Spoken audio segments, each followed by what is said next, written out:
Okay. Thank you everybody for joining us today. My name is Emily Sprenger. I'm an academic trainer in the Center for Teaching and Learning. And we are so excited to have back one of our own NCU alumni, Dr. Adell Flowers. Today, she's going to be presenting a webinar that is hopefully going to give us a few tricks so that we're more productive in our lives. Are you productive or busy? Couple of housekeeping things.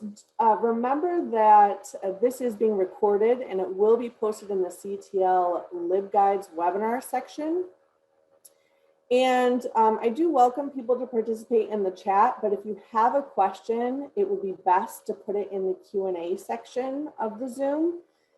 And Dr. Flowers will address questions as she goes through her presentation. She's going to give me times where she wants to pause and address those questions.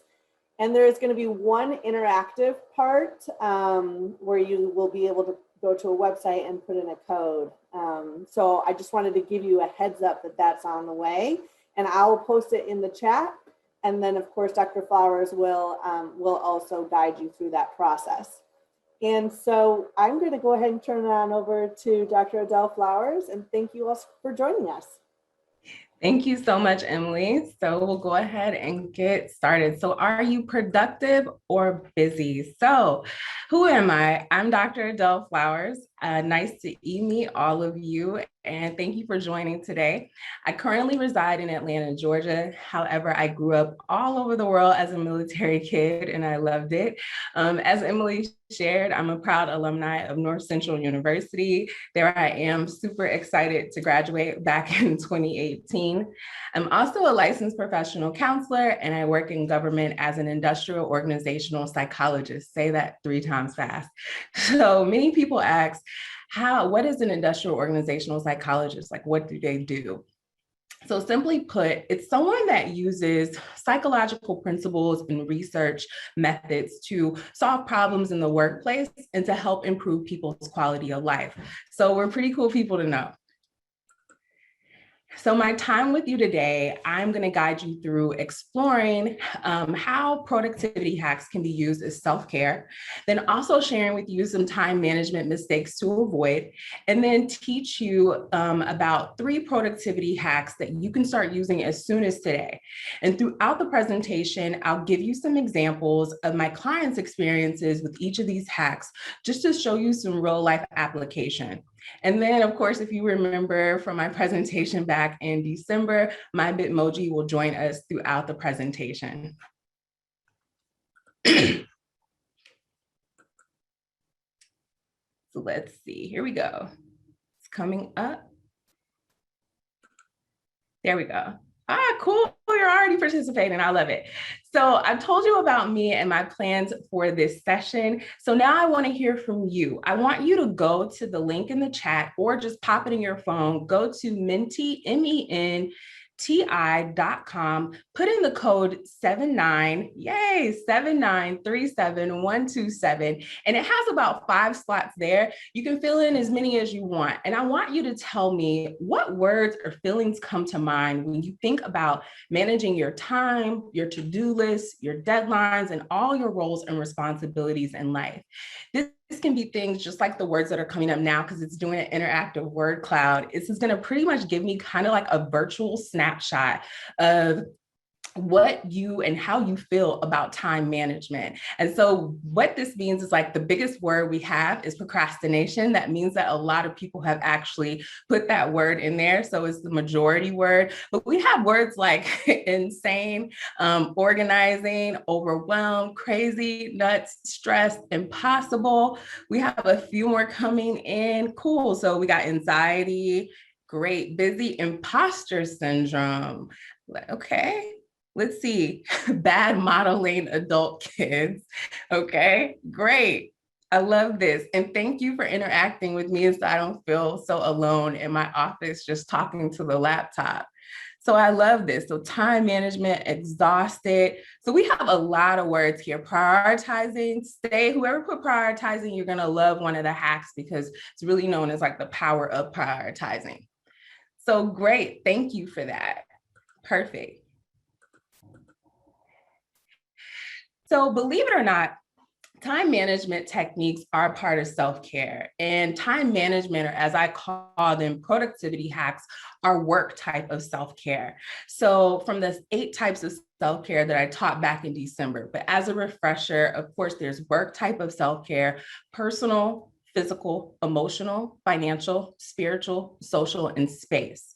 Now, productivity hacks are great types of self-care because stress is one of the shared emotions of anyone that is adulting, unfortunately. So just a quick reminder, the definition of self-care is the practice of being and taking an active role in protecting your well-being and your happiness, especially during times of stress. So the activity of work, whether you are an employee, a contractor, an entrepreneur, or even homeschooling at this point, is a shared experience of adults. And it's an activity that we spend a good portion of our waking hours engaging in. So why not try to learn and manage that stress better to try to prevent or just minimize some burnout symptoms? So for those of you that are still kind of skeptical about the importance of having some dependable and effective productivity hacks in your toolbox, here are the benefits versus the consequences of just winging it when it comes to productivity hacks.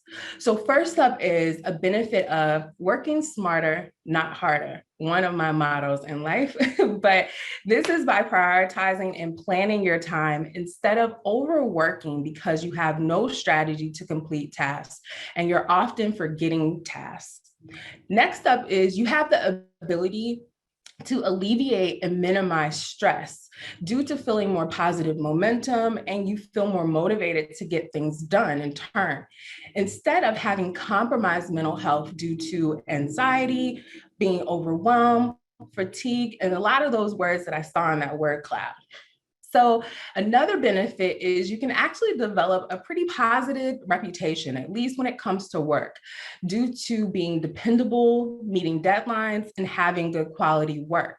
Instead of having increased inefficiency due to missing deadlines, needing extensions, poor quality of work, and then even it affecting your work relationships. So then you end up having poor working relationships with your coworkers and even your superiors. And a major benefit is just an overall better quality of life because you have more time for desirable tasks due to having organized productivity instead of constantly feeling like a hamster on a wheel that's getting nowhere. So I wanted to share some stats with you that I thought would be pretty interesting on work-related stress.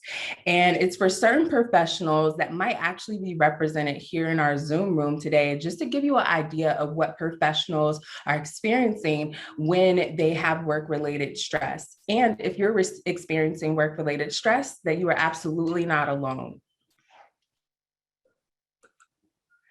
So workplace stress makes up a significant part of the general mental health crisis in the United States. So according to the American Institute of Stress, reported in early 2020, 94% of the US workers that they surveyed suffered from work-related stress. That's only 6% away from everyone that they surveyed. And then 40% of those surveyed went on to report and classify their job as very or extremely stressful. Now, this was BC times before COVID. So I am sure that these numbers have shifted a bit, especially for educators and health professionals. Speaking of educators, according to the Guardian Observer, nearly 75% of teachers and 84% of school administrators describe themselves as consistently stressed. And then, of course, I can't forget our adult learners and students that are feeling it as they attempt to balance work, school, and life. So once again, according to the American Institute of Stress, 76% of US workers said that their workplace stress affected their personal relationships, not just their professional life. And it also ended up affecting other responsibilities in life, like trying to balance school. Then 41% of stressed workers went on to share that their stress became so bad that it ended up dropping their productivity, which is honestly the last thing you need when you are someone that's trying to juggle multiple roles. So those stats definitely illustrate that adulting can be stressful, which is no surprise that many Americans, 59% to be exact, according to Statistica.com, feel that their main source of stress is from feeling overwhelmed with trying to balance work and life. And I'm sure that a few of you out there can definitely agree with that. And this is why work type of self-care through implementing productivity hacks can be an absolute game changer for many, with just a few intentional tweaks and some consistency.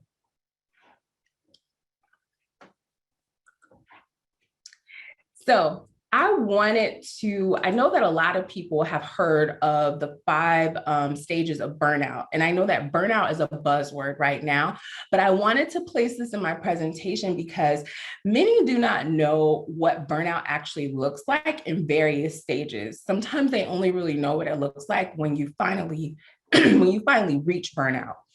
So the stages of burnout model is essentially measuring the frequency and intensity of symptoms. And as the symptoms increase in intensity and frequency, you progress through the stages until you reach full-blown burnout, which many professionals are familiar with, unfortunately. Now, don't worry about trying to write this down. I have a handout that will be sent out to you later with all this information on it. So first, let's take a look at stage 1.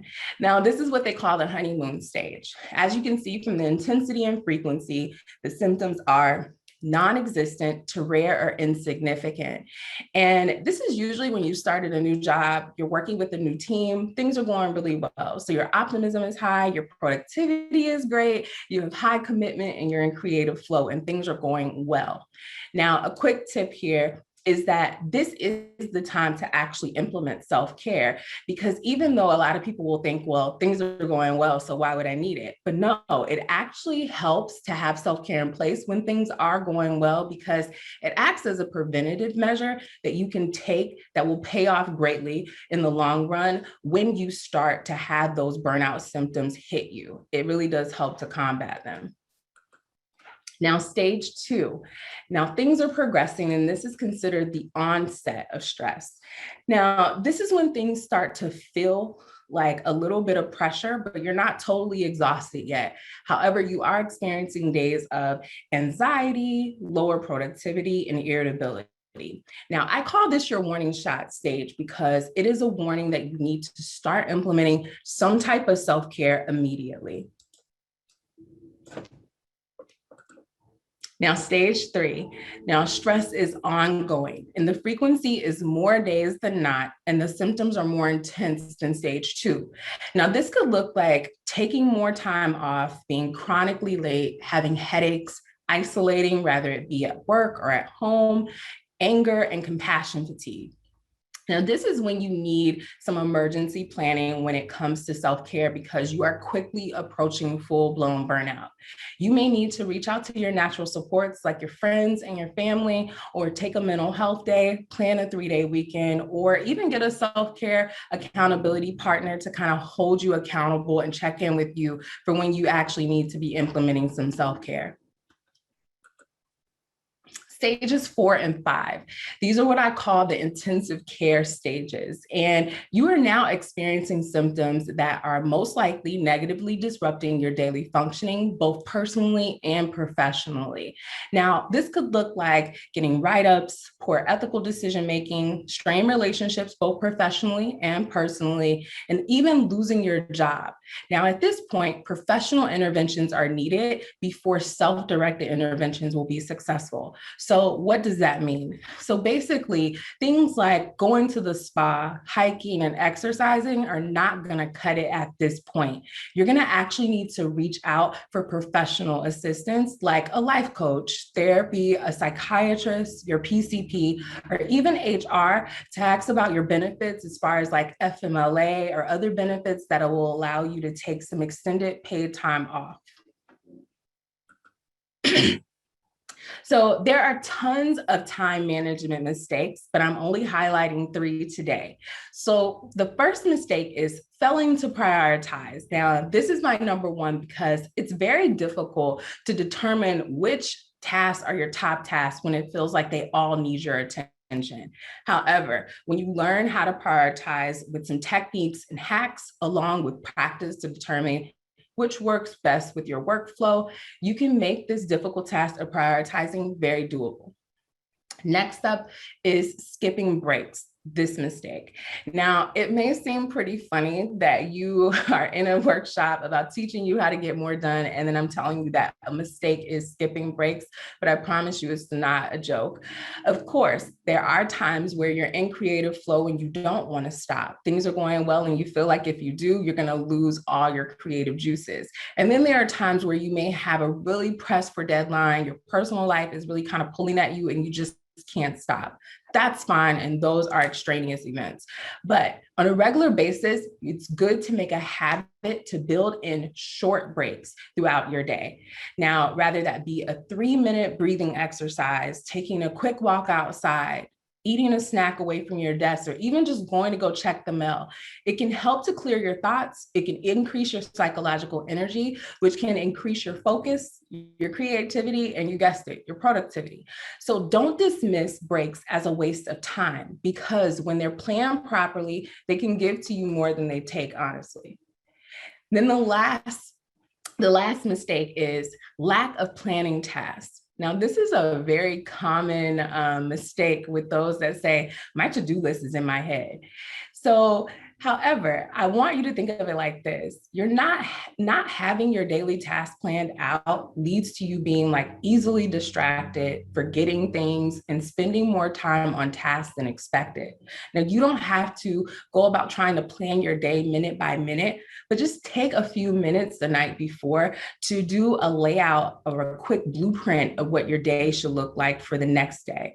Now, you can even go as far as completing some tasks the evening before, like it can help prep you for your day. So this could be things like getting your clothes together or your lunch and meal prep.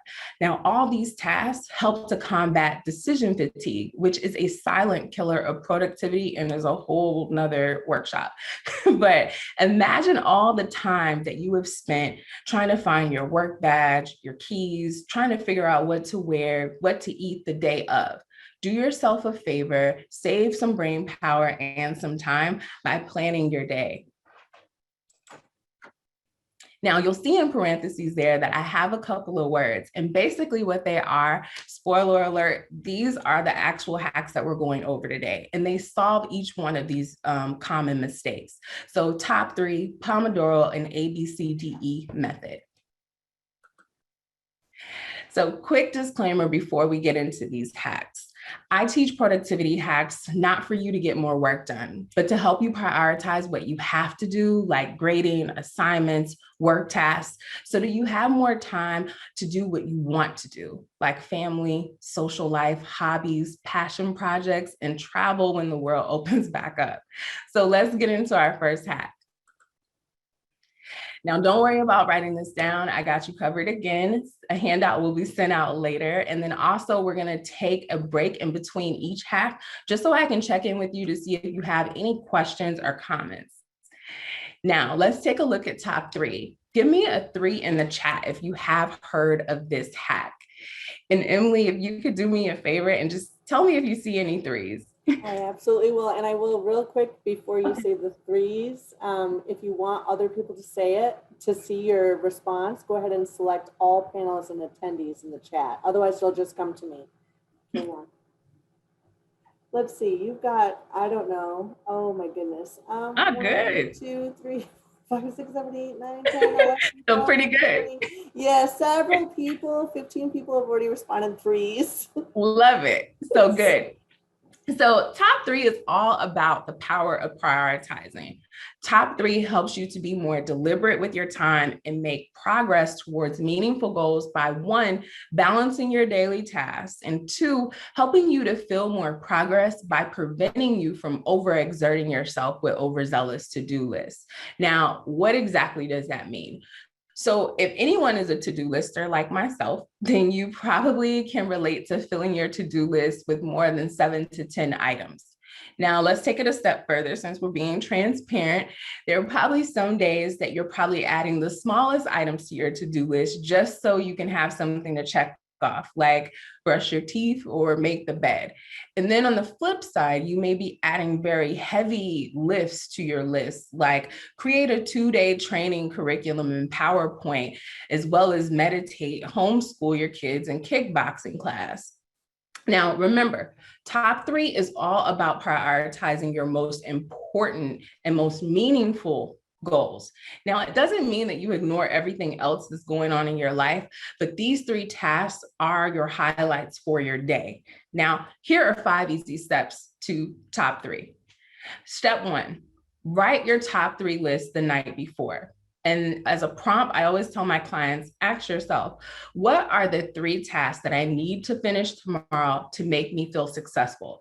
This prompt, oftentimes I give it because it can feel pretty overwhelming and almost like you're trying to choose your favorite kid to determine like what 3 tasks you should work on. But the key word is what's going to be the most meaningful and what's going to make you feel the most successful. And you pick that as your top 3. Step 2. Place your list somewhere where you can see it. Now, a couple of ideas here is you can use a Post-it note, put it on your laptop. I had a client and I thought this was pretty clever. She made it the lock screen on her phone. And so she was constantly seeing her top 3 throughout the day. You could put it on a whiteboard in your office or even put it on your fridge, because if you're working from home like myself, then you are going to make your way to the kitchen at some point throughout the day. Now, a tip here is that if you're using an app instead of good old fashioned paper or a sticky pad, then set a reminder in your phone to check your top 3 list throughout the day so it's not out of sight, out of mind. Step 3, keep your tasks clear and realistic. I want you to ask yourself, is this a task that can be completed within one day? Step 4, be flexible with your task combinations. It all depends on what your goals are for that day. So maybe one day, all of your top 3s are work tasks. Maybe you have a major project due, but then the following day, it may be work, personal, and school. That's okay, be flexible. Step 5, rollover plan. So if you do not get to a task on your top 3, no worries. Just consider rolling it over to the next day as your new number 1. Then you only have 2 new tasks to come up with for the new day.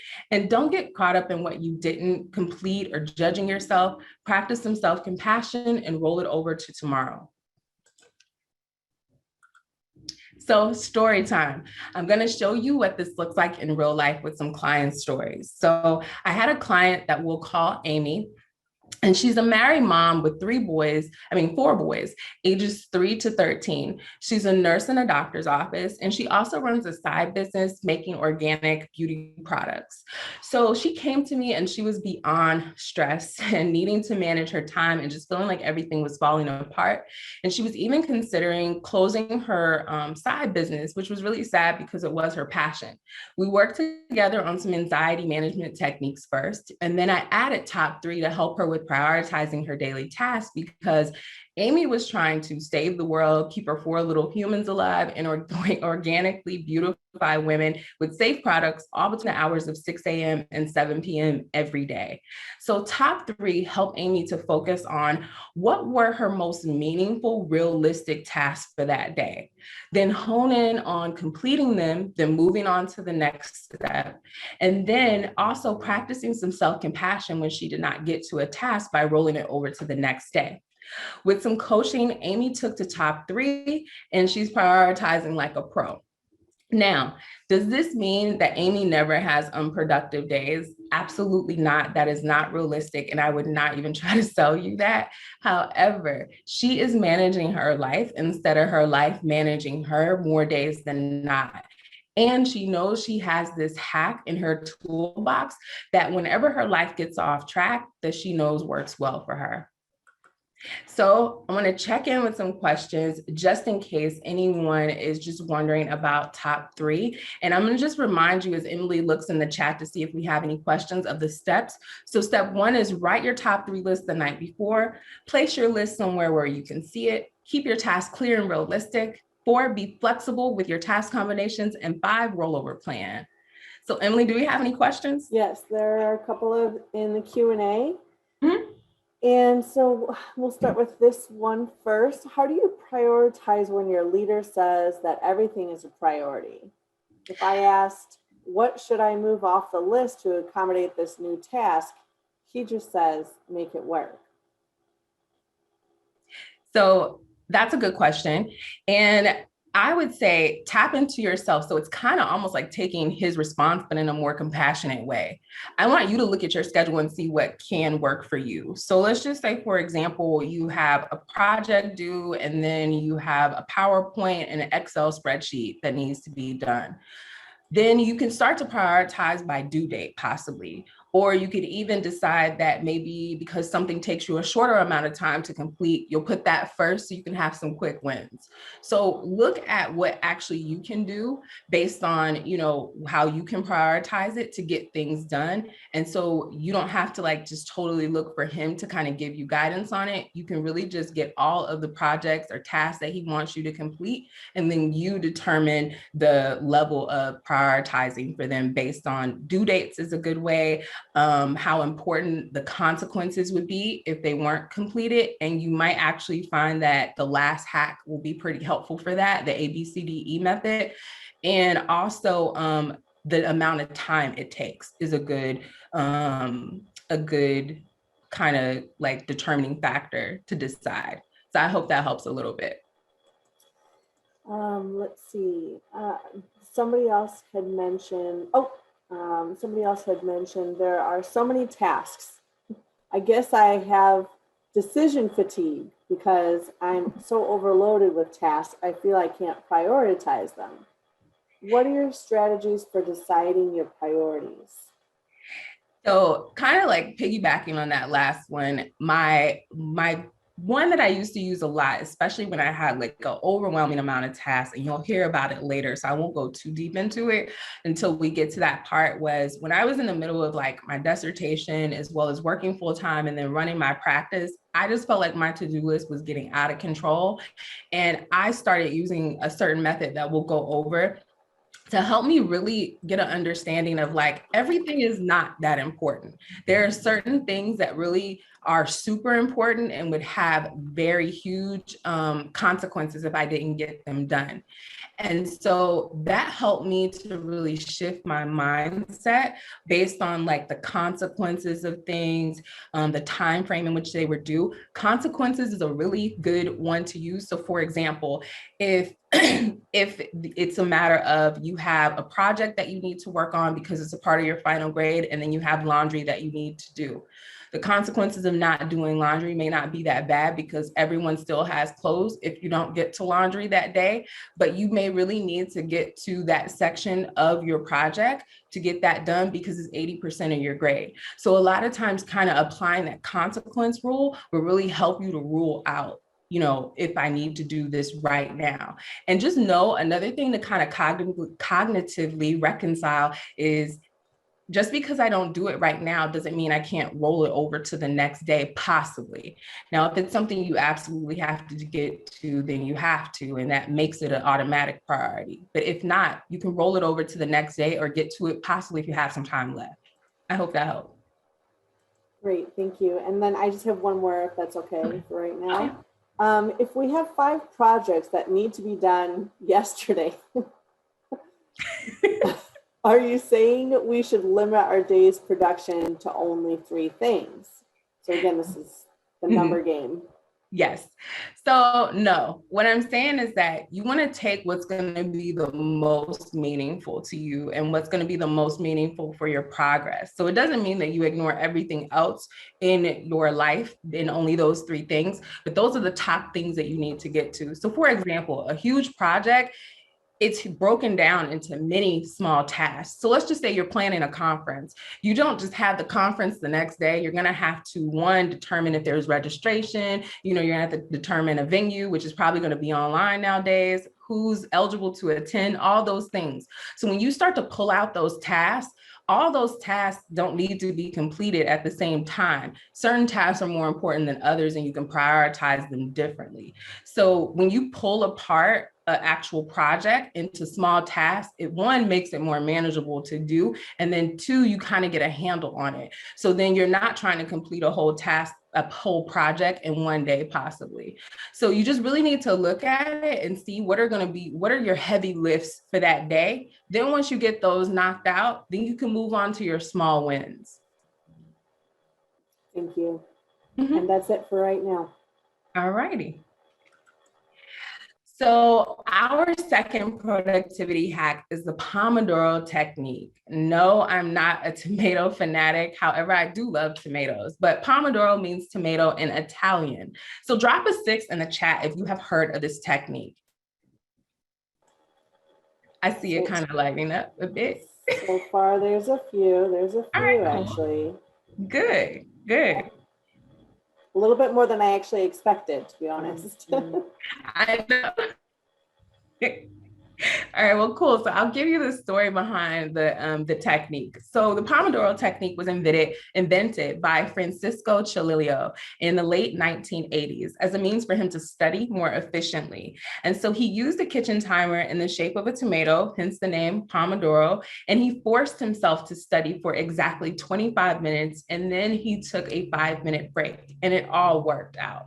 So the premise of the Pomodoro technique is divide your tasks and your projects into small sprints, then reward yourself with regular breaks to recharge, and then start the next sprint. You boost your productivity and it keeps your creative juices flowing without needing too much willpower to go for long stretches. So here are 5 easy steps to Pomodoro. Step 1, choose a task that you want to work on. Step 2, set the Pomodoro timer for 25 minutes, which is the standard duration. Step 3, work on the task until the Pomodoro timer rings. Step 4, take a short break of 5 minutes to do something non-work related, like go check the mail or get a snack. And step 5, after every 4 Pomodoros, which is 25 minutes, you're gonna take a 20 to 30 minute break. Now, I know that I've given a lot of numbers here, so I also kind of wanted to give like an illustration and some examples. So I took a 2-hour task and a 1-hour task. So let's just say for the 2-hour task, you may be a professor that has 8 quizzes that you need to grade. And you know that this usually takes you about an hour and a half to 2 hours. So you go and get all your materials, go to your area, you set your Pomodoro timer for 25 minutes, start grading. Then when the timer rings, you take a 5-minute break, you go and check your laundry or whatever. Then you come back after the break is over and start grading again and complete that until you have completed the task. Now, let's just say a shorter task would be a 1-hour. So I know that there are a lot of parents right now that are still homeschooling. So let's just say that you have a kid that you need to do a science lesson for, and you know that's going to take you about 45 minutes to an hour. So you grab the materials and the kiddo, go to the area that's designated for that, go ahead and turn on the timer for 25 minutes, start teaching. When the timer rings, take a 5-minute break, possibly you and the kiddo maybe go outside, go get a snack, and then once the break is over, come back and complete the lesson.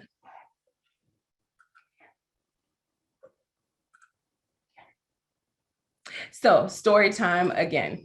So I had a client that we'll call Anne. She's single but dating, and she's a college professor and a researcher. And so while working together, we recognized that a lot of her stress was around finals. And so she would get extremely overwhelmed, irritable, and even resentful the week after finals due to grading and university deadlines.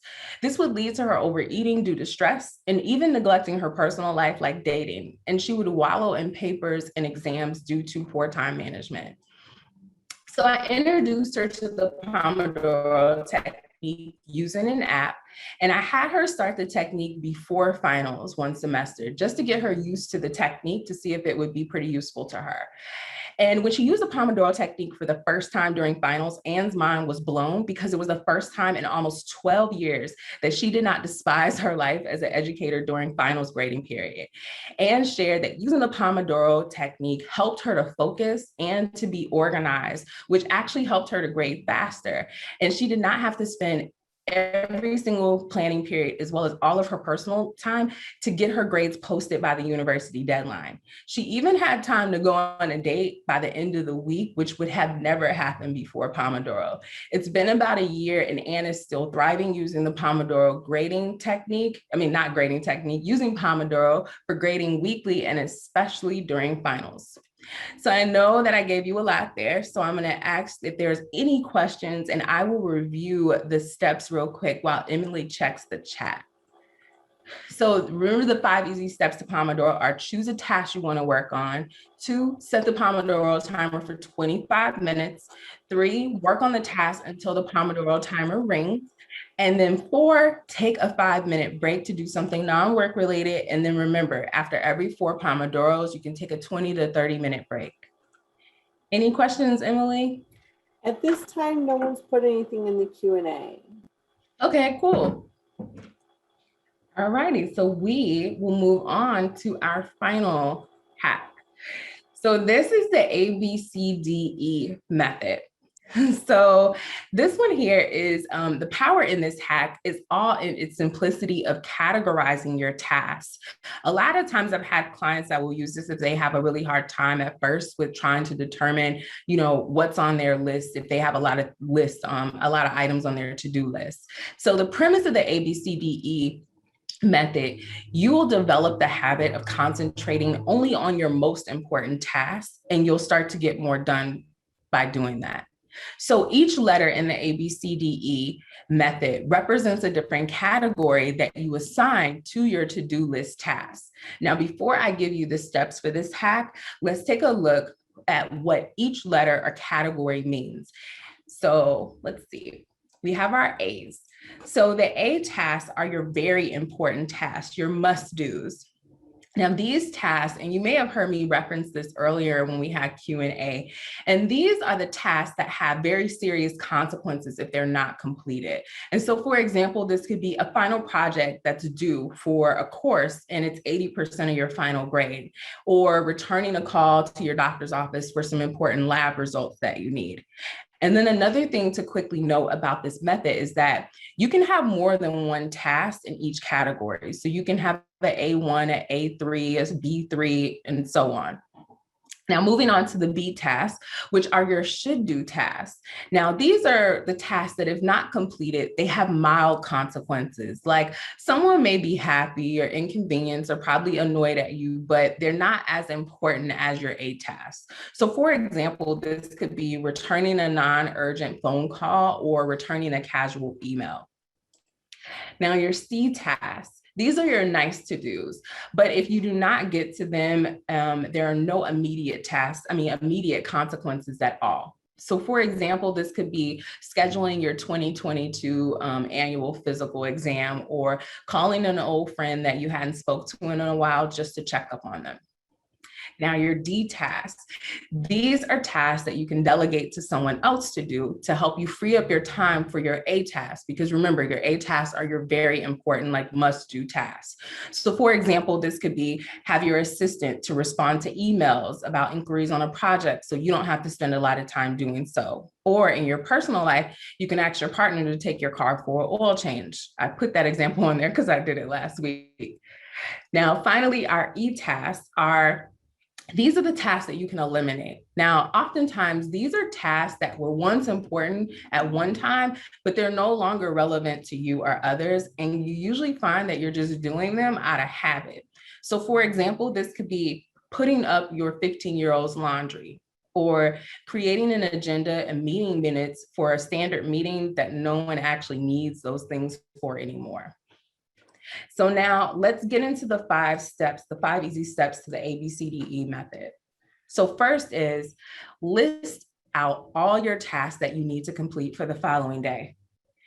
Then apply the ABCDE method system below to all your tasks. So remember, your A's are your must do's, your B's are your should do's, your C's are your nice to do's, D's you delegate, your E's you eliminate. Then step 3, complete the A task and do nothing else until you complete all your A tasks. 4, you complete delegation of the D tasks and then elimination of the E tasks.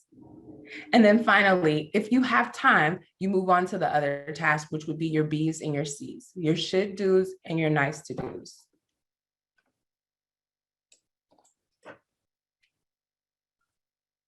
So now I am the subject of my story time. So I discovered this method back in 2017 when I read the book, Eat That Frog. And so side note real quick, if you're into this stuff, or if you find that you want to like a deeper dive into this than just an hour, I highly recommend this book. It's a great, like quick, simple read. It's Eat That Frog. It's by Brian Tracy. But if you just pop it into Google, it'll come up because it's a super like unique title. So I was in the thick of my dissertation and I was working full-time and I was running my practice part-time. And it seemed like my to-do list was really just like getting very much so out of hand. It was like getting longer and longer and longer. So that's when I like turned to this book, because I realized that like a regular to-do list wasn't going to cut it for this season of my life. And I felt like maybe there were some hacks and tips or something that could help me to really just not depend on trying to check off 15 things every day. So I started to apply this method, and with some practice, I realized quickly that a lot of my tasks were not a priority. I started to really analyze my to-do list using that ABCDE system. And I started to pull out my A tasks and I would get to work on completing them. And I'm not gonna like lie to you or mislead you at first. It did provoke a lot of anxiety because I was leaving a lot of things on the table at first on my list. And it was like, oh my goodness, like I'm not getting to things. But then I quickly realized that they weren't greatly impacting me when I didn't get to them anyway, which meant they were really not a priority.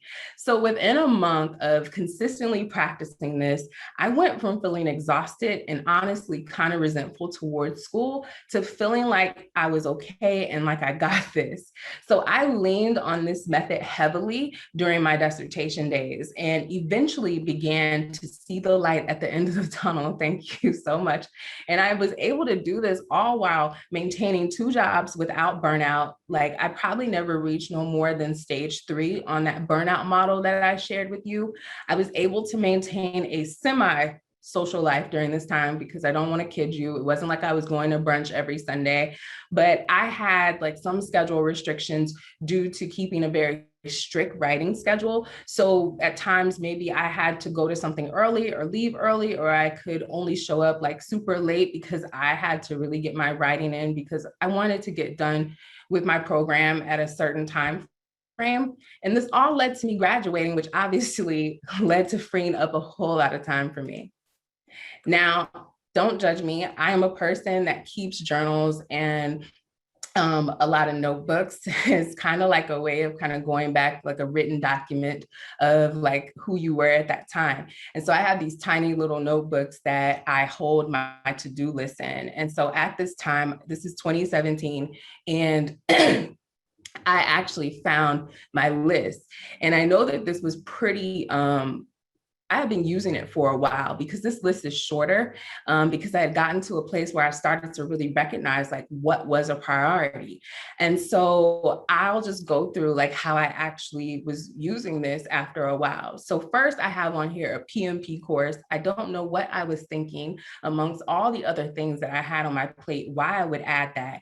But it seems like I came to my senses a bit because I started to kind of make this maybe an A or a B task, and quickly realized it should be a C. It doesn't look like I got it completely done, but I started it, looks like. Then complete the section of your planner. I'm not really sure what this is. Like I said, this was 2017, so it must be pretty important because it's an A. And then I have on here, read Richest Man in Babylon. Side note, it's a pretty cool financial, like money management book, but it's written in a parable. So if you don't really like that kind of thing, don't bother. Um, and that's a should do. So that's a B1. And then I have my A's coming up here. So 3 of these I consider like my foundational A's, and I'll tell you why in a minute. So working out, drinking a gallon of water, and going to bed by 12. This is because if I didn't do those things, it would pretty much kind of wreck my day after a couple of days of not doing it. It really gave me energy to really make sure I completed those A's. And everyone is different. So, these may not be your foundational A's, but these were ones on here that I really wanted to keep because without them, I couldn't really power through my day after a while of skipping them. And so I know that 12 a.m. may be a late bedtime for some people, but I'm a night owl, and 12 a.m. makes me feel like I'm really going to bed early. And then, like I told you, I was in the thick of my dissertation days. And so, of course, my A1 is write my nurses / healthcare section of my lit review. So I know I gave you a lot of information there with the ABCDE method. So we'll pause for some questions, and I will remind you of the 5 easy steps. Step 1, list out all your tasks that you need to complete for the following day. Step 2, apply the ABCDE method that's below to all your tasks. And remember, A's are your must do's, B's are your should do's, C's are your nice to do's, D's you delegate, and E's you eliminate. Step 3, complete the A tasks. And remember, try to do nothing else until you complete those tasks. So no B tasks, no C tasks. Stick to just your A's. Step 4, complete the delegation of the D tasks and the elimination of the E tasks. And then 5, if you have time, move on to the other tasks, which would be your B's and your C's. So your should do's and your nice to do's. So Emily, do you have any questions in the chat box? Yes, we do. Okay. Let me see here real quick. A couple of things I'm seeing in the chat, a couple of things in the Q&A, so please post any other additional questions in the Q&A. Malcolm asks, do we use the ABCDE method every day? Good question. So you actually great minds think alike. I always tell people, like, use what works for you. So if you haven't heard of these, try them out a bit. So you'll even see, like, I use different methods for different things. So you'll even see here that I had, like, in red, 80-20, 80-20. That's another method. I'm not going to go into it today, but it's in that Eat That Frog book because I was trying different things to see what actually worked with my workflow. So you don't have to use it every day, but I do know clients that use it every day. When I've shared it with friends, they'll use it every day. But then I have some people that don't like it at all, and they decide that they rather have, they rather do Pomodoro instead, or maybe top 3 is better for them. So try it out and see what works for you. Okay, great. And then another question is, I think this is a great question. Do you recommend making lists for personal and professional, or should they be the same? Good question. I like that. So I tend to combine mine a bit. So you'll see here that I'll add in some personal things, but at the same time, I could see why you may separate them. So I kind of straddle the fence where in practice, I just add them together, but that's also because I'm like not in my dissertation as well as working and doing other things. So I just put them all together. But if you think it would be better, just like from a separation space, to separate them, I would definitely agree to do that because I've seen it work. So if you decided that, like on this, for example, if you just wanted to pull out only school stuff, I think that would probably make it a lot easier for you, especially if you find that you're having a hard time, because I have a lot of clients that will have a hard time with trying to determine their top tasks when they think of it as a collective. So when they think of it as work and life, so separate them for sure if you're starting to have a hard time with it. And then once you get into the groove of things, you may find that now that you're practicing it, you can actually combine both of them. So separate at first, and then once you get into your groove, then go ahead and combine them. I hope that helped. And then, thank you. And Deborah, and I would like to echo this response in the chat. I really like that you made workout, water, etc. a priority. I'd be tempted to out those self-care items last. For me, it's making sure I drink enough water. So I feel that I need reminders. Even though I love water, I'm not one of those people that I was like, oh, I don't like the taste. But anyway, you do. Sometimes you have to actually write it down for it to No, happen.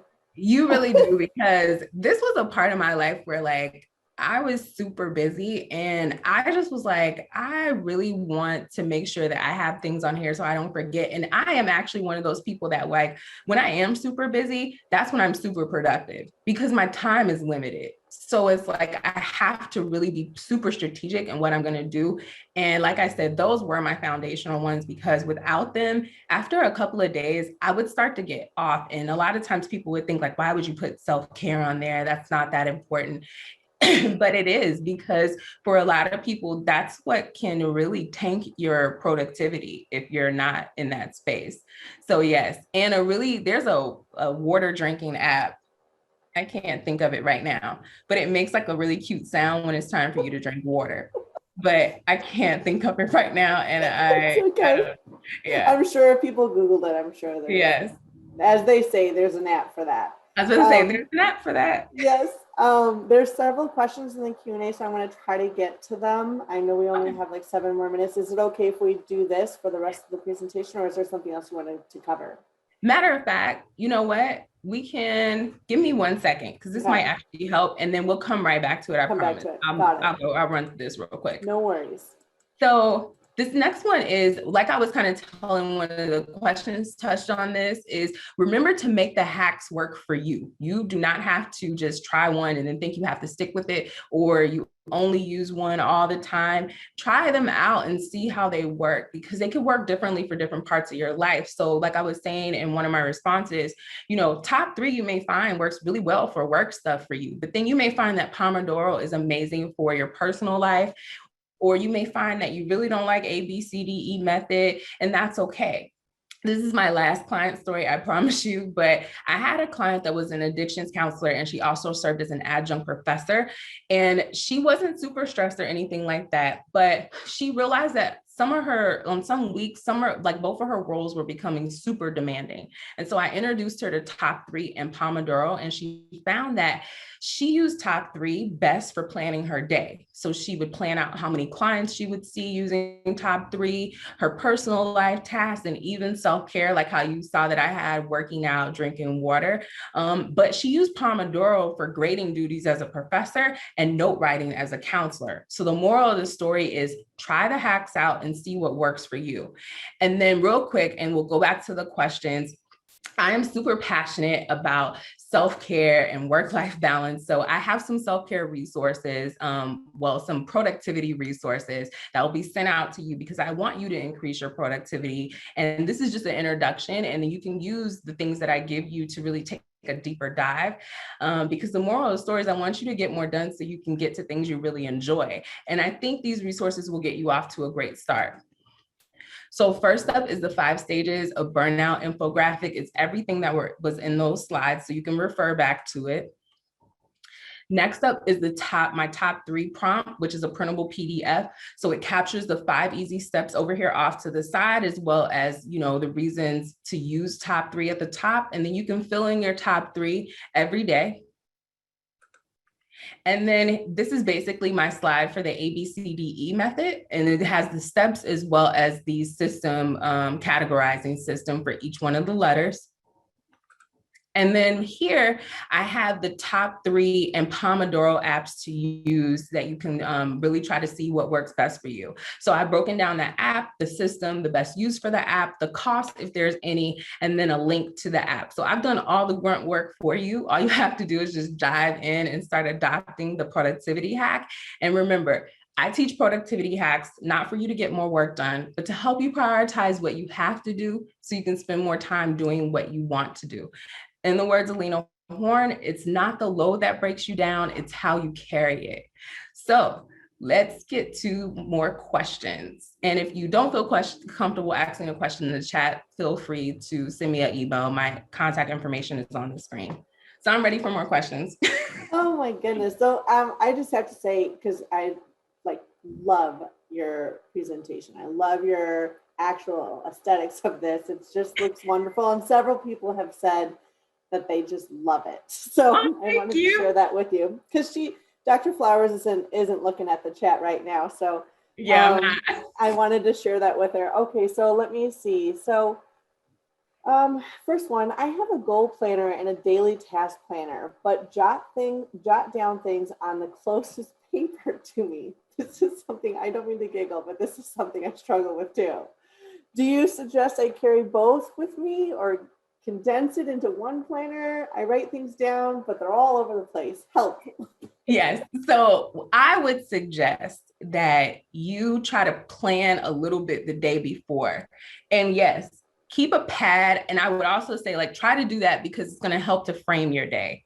Now, because I've gotten a little bit of an idea of your workflow, get a designated pad, like you can get from anywhere, and keep it at your side at your desk, just in case something comes up that you may have forgotten to plan for the night before. And you can have it all in one place there. So those could be like your last minute things, but keep them all on that pad in that specific place so you can get to them quickly. But my major thing is try to plan the night before a bit. It really does help to kind of like frame the day, and then also kind of set your mindset and your goals already for the next day. Now, of course, I know that life can happen and you can clearly have a plan set, and then there's an emergency meeting or something goes on with your kid or something goes on with your car.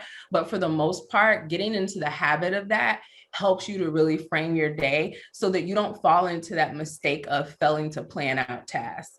But keep that pad to your side, because one thing that I do recognize is that I like to respect people's workflow while still giving them ways to improve it. And it seems like if things are coming to mind, I don't want you trying to, find the app that I shared with you or something like that to try to put it in. Keep that pad off to the side and write down those last minute things, because most likely it's something pretty quick that you can get to later on.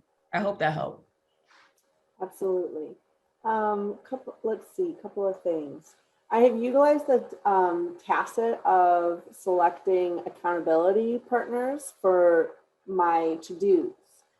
However, I have utilized the tactic, of selecting accountability partners for my to-dos. However, now I'm at a point of wanting to fire them. Any recommendations for addressing accountability for partners? Okay. I'd have to know why.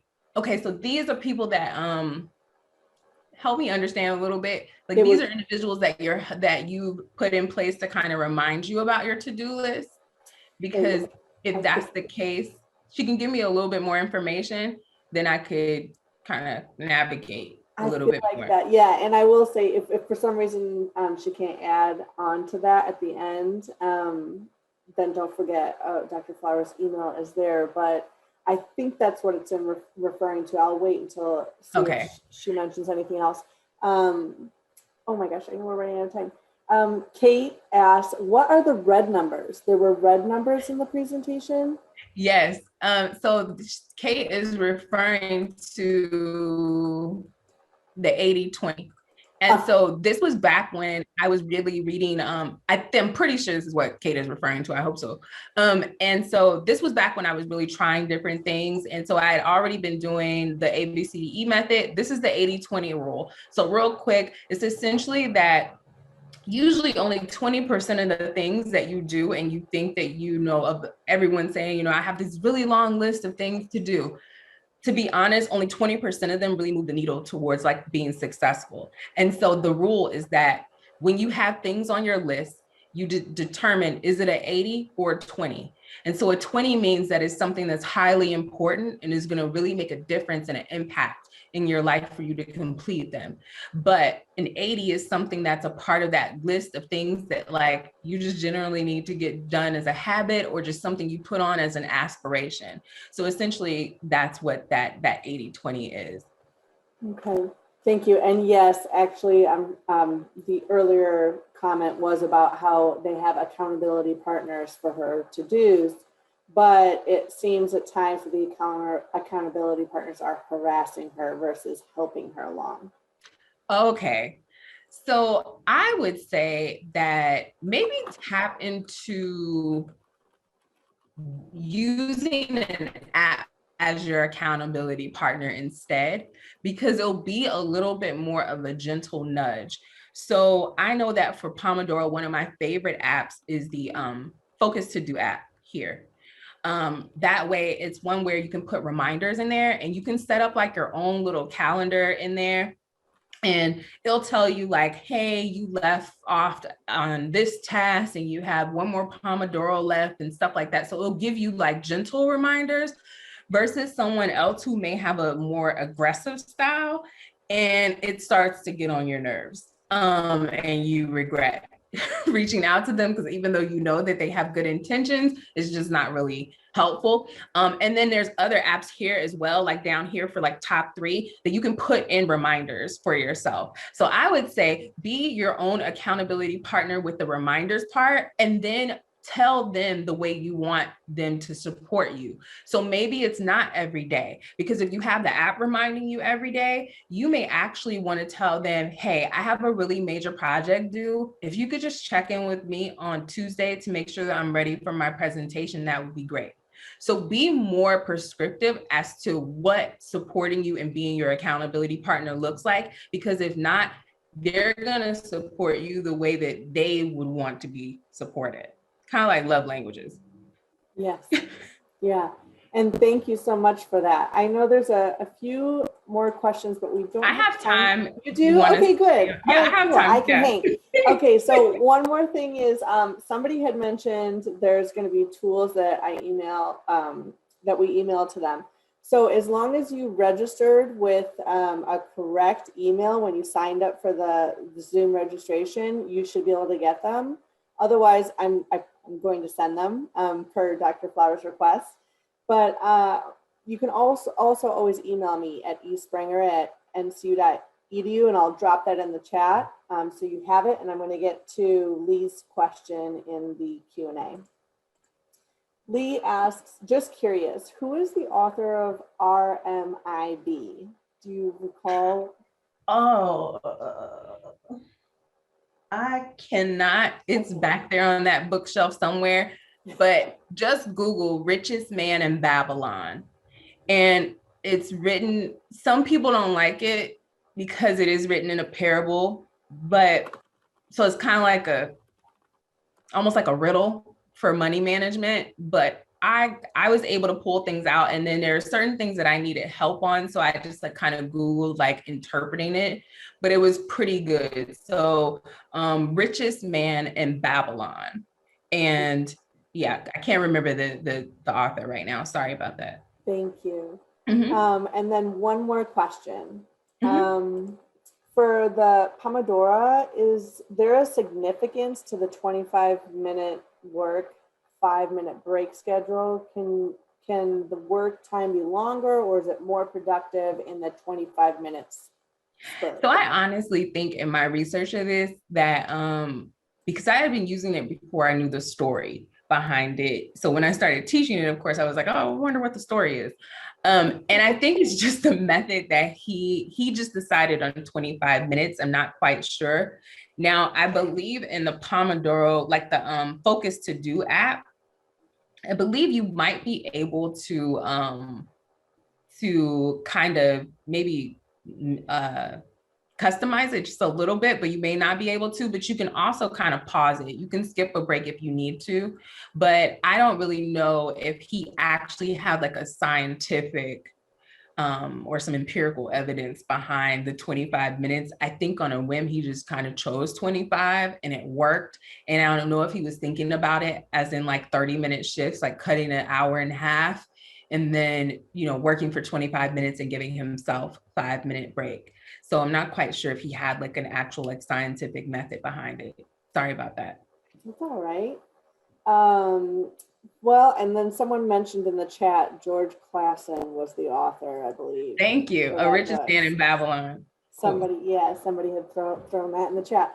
Well, I want to say thank you so much, Dr. Flowers, for taking the time to share this information. So many people had so many nice things to say in the chat. So we'd love to have you back again sometime and present for us at NCU. And I'd like to thank everybody for joining us today. And as a reminder, it's going to be posted in the CTL webinar section on LibGuides.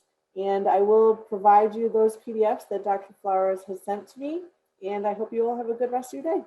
Thank you all so much for joining. I hope it was helpful. Bye-bye. Bye.